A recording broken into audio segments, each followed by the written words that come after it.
happy to be here. And the presentation has just been wonderful just to be on here with Joanne Robinson. I mean, I'm so honored that just to hear directly the history directly from her. You just don't get any better than that from a civil rights perspective. So Sister Joanne, just thank you so much. Thank you for your wisdom and your fight and your clarity of purpose. And I needed to see you and hear you today. Like I needed that inspiration in that point. So I just want to let you know you are still helping to lead the way for those of us who are standing on your shoulders and the shoulders of others that have been doing this work. So that's beautiful. I'm really happy to be here.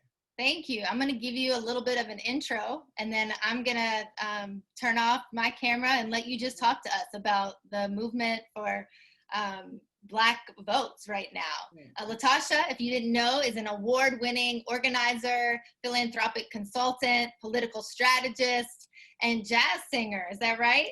That's right. With over 20 years experience working in the nonprofit and philanthropy sectors. She's the co-founder of an organization we all need to know about called Black Voters Matter, which is a power-building, Southern-based civic engagement organization that played an instrumental role in the 2017 Alabama U.S. Senate race.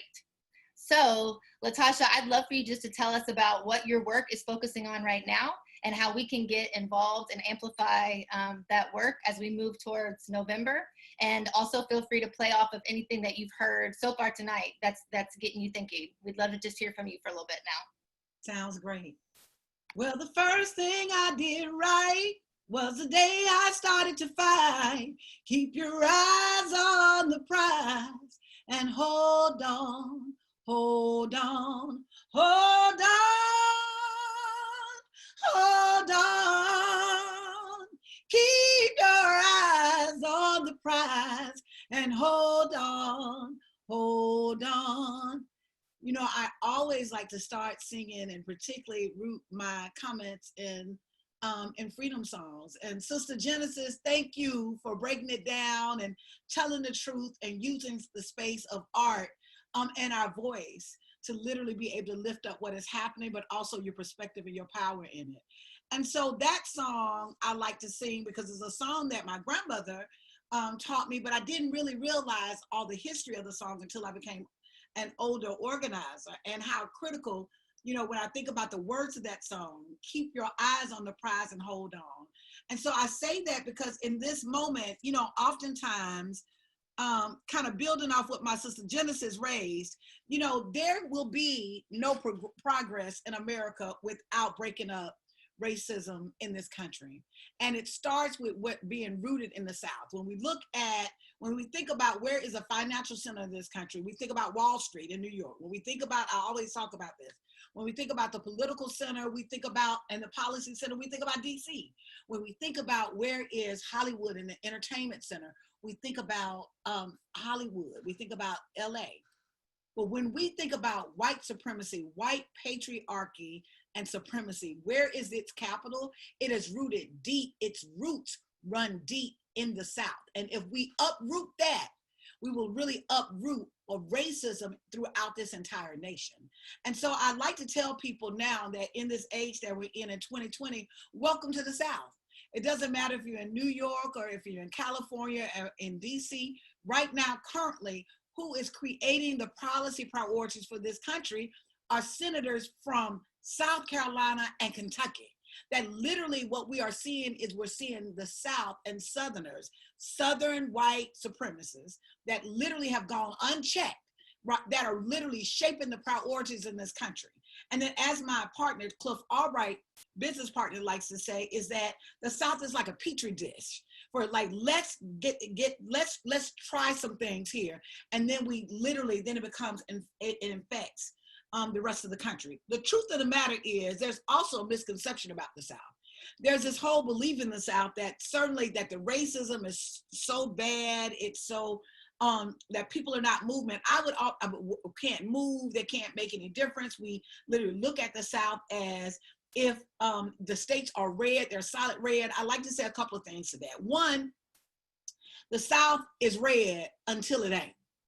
And the bottom line, I'm raising that fundamentally what we have seen is that whether it's red or blue, the bottom line is racism has shown itself to not necessarily be very partisan. That racism lives as alive and well in the Democratic Party as it has in the Republican Party. However, there are those, particularly that have been in the Republican Party, have used that as a dog whistle to really be able to gather and galvanize support around a consolidation of white power within the context of a white supremacist agenda.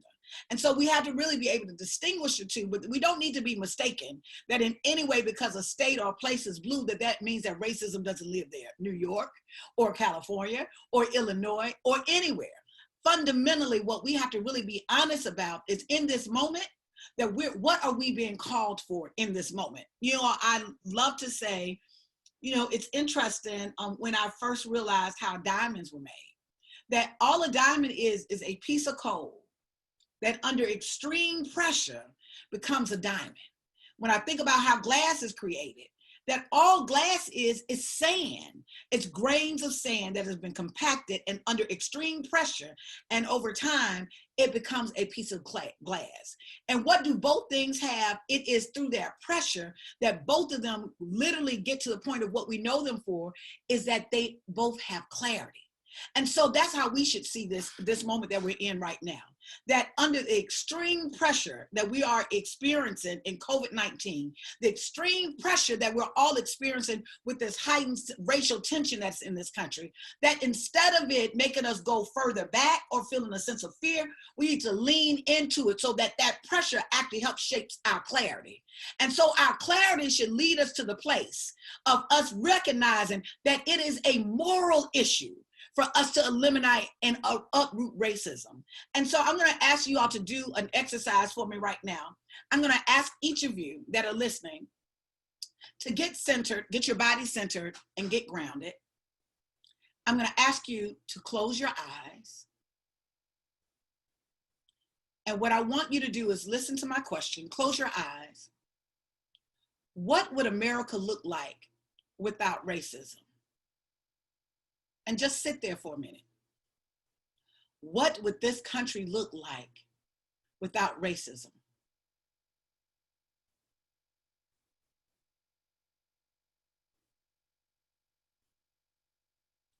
Now, because I don't have a lot of time, I'm going to kind of expedite the exercise. You can open your eyes now. And so I'm quite sure if I could see you all on the screen, many of you would agree that the majority of the time when I go and I do this exercise, 99% of the people that I pose that question to can't see anything. And that's because fundamentally racism is such a part of the very fiber of this country. It is hard for us to imagine America without racism. And so my charge to you is, what has ever been created and brought and manifested in the physical that was not seen first in our mind? Not this bottle of water. Someone had to conceptualize this before it was created. My iPhone, before this was created, someone had to see it. And so I raise that because at the context of how are we seriously thinking about ending racism when we have not even taken the time to radically reimagine this nation without it. And so my charge to you in this moment is that we have to not only just do the work that we're doing now to end and eliminate racism, but we have to radically reimagine and stretch our imagination so that we can envision the kind of nation that we all deserve, that we create and envision the kind of nation that God created for us so that all human beings and all human life has value, that we don't treat people differently because they have a different passport, that we don't put children in cages and we're saying that that's okay because it's a partisan issue without recognizing that's a humanity issue, that we don't continue to go where millions of people are denied their basic right to be able to participate in the process because of voter suppression, but that we can end that when we decide to, when we make a decision to stand solely in our power and say, no, things have to change.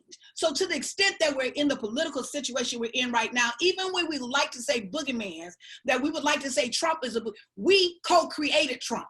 We collectively allowed ourselves to not deal with the racism in this country, to not deal with the sexism in this country, to not literally deal with the homophobia in this country. And we have literally created the environment where hate can flourish. Now, does that mean that we individually have not loved or did our part? No, it doesn't. But what it does mean is that we are interconnected and we're part of a collective.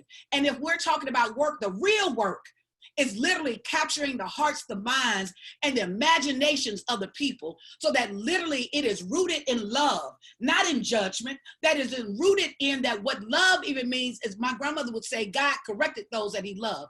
If we really love this country, then we will do the work to correct this country, right? We will do the work that will push this nation to be all that she is meant to be, but has never achieved at that point.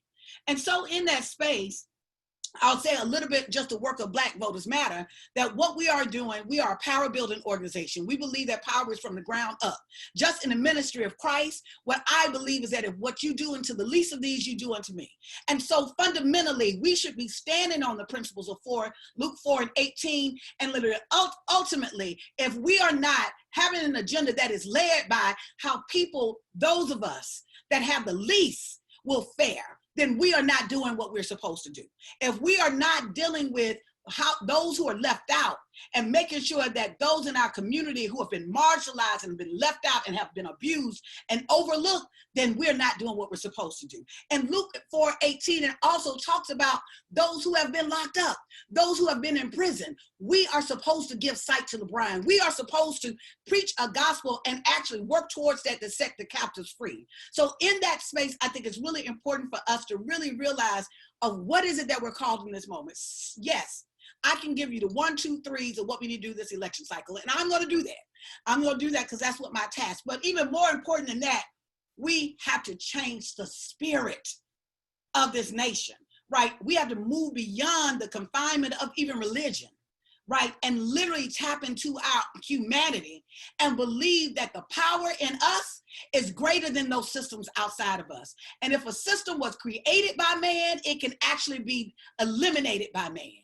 That fundamentally, we literally can create the nation that we deserve when we decide that this nation will be different, it shall be different.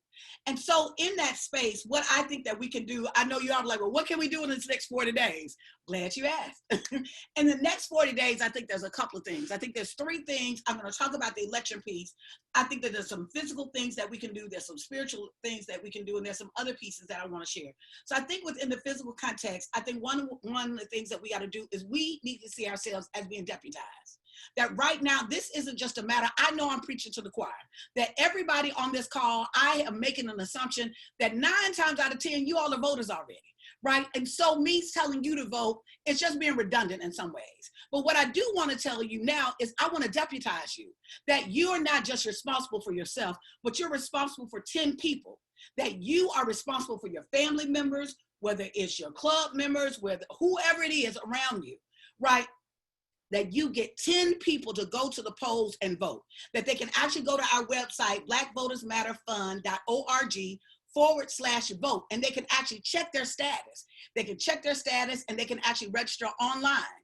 The second thing that I want you to do in this process is find a political home. It doesn't matter what, find an organization that's doing the work. The truth of the matter is, who's really supporting and protecting democracy right now are not your elected officials. There are some elected officials that are doing good work, believe me. But fundamentally, those grassroots groups that are on the ground is our best defense of literally of protecting democracy, because they see the connectivity to social justice, they see the connectivity to their day-to-day lives, and democracy for them is not just within the context of a partisan or issue, it's literally an issue that's rooted in the power and protection of our community. So if it's $5, if it's $1, if it's $10, write a check and support an organization. Sometimes it's not just about the money, it's about the affirmation that when people get resources and they get a $5 donation or a $10 donation, that is saying, I see you, I appreciate what you're doing, I am affirming that I am with you. And so the money is really not about the money. It's literally around the energy that the money carries, but money certainly does help. But I do think in this context that we need to make sure that we're standing line in line with organizations that are doing work, front lines work. The third thing that I'll share that I think is really important to do is that we find creative ways. That I often say culture will eat strategy for breakfast. So that we find creative ways to literally tap into the culture of what people do and what we miss. And because in this process, it is really a scary, traumatic process. As I'm sitting here right now, I have a friend who is my sister. For all intents purposes, if she didn't have different parents than I, that's the only thing that's keeping us from literally being blood sisters, because that is my sister. She is literally in the hospital fighting for her life right now because of COVID-19. And so we've got to find ways to not step over that not make this a false choice between, okay, we've got to expose ourselves to COVID or vote. No, we've got to find creative ways and stretch ourselves in ways that may be uncomfortable on how do we use culture to really be able to tap into people. Some of the things that we're doing at Black Voters Matter is we've launched caravans.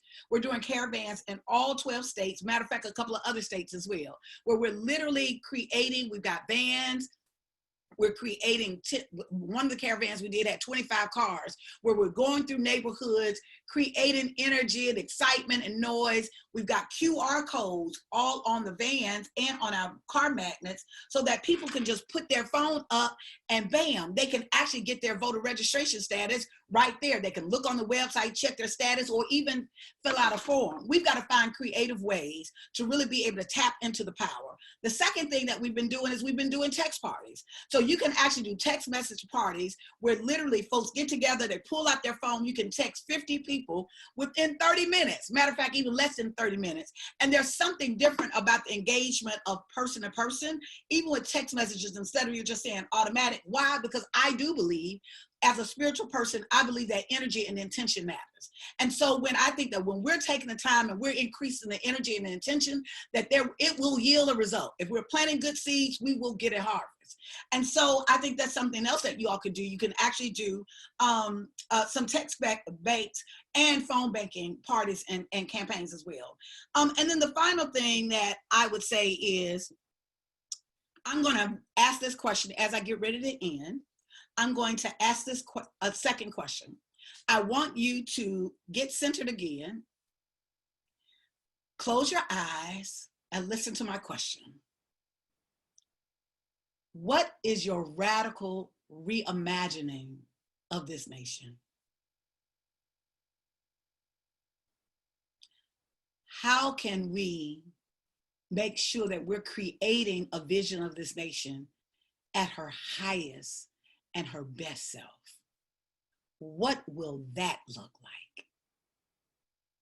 And if you can open your eyes and sit with it, and sit with that question, and then the final thought is, what is being asked of you in this moment? That part of what racism and sexism and oppression seeks to do is to make us feel disconnected from our own power, to makes us feel like that there is something greater than what's inside of us. Those of us that are people of faith know that there is something greater, right? Greater that is within me than is in the world. And so this is the moment that we've got to tap into that. So as I end, and just thank you all for having me, I'll just say, this little light of mine, I'm gonna let it shine. This little light of mine, I'm gonna let it shine. This little light of mine, I'm gonna let it shine. Let it shine, let it shine, let it shine. We need your light. Be a light unto the world. Thank you.